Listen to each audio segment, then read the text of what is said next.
আপনাদের সঙ্গে আমি ইন্দ্রাণী শুরু করছি আরো এই মুহূর্তে যে খবরের দিকে নজর রাখবো, স্বাস্থ্যসাথী প্রকল্পের বিরোধিতায় করা জনস্বার্থ মামলা খারিজ হাইকোর্টের প্রধান বিচারপতির ডিভিশন বেঞ্চের।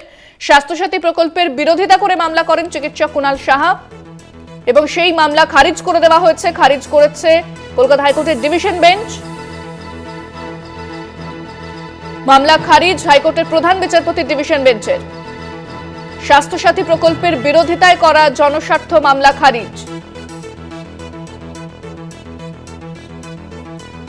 মামলা খারিজ হাইকোর্টের প্রধান বিচারপতির ডিভিশন বেঞ্চের। স্বাস্থ্যসাথী প্রকল্পের বিরোধিতা করে মামলা করেন চিকিৎসক কুণাল সাহা। সেই মামলা ইতিমধ্যেই খারিজ করে দিয়েছে প্রধান বিচারপতির ডিভিশন বেঞ্চ।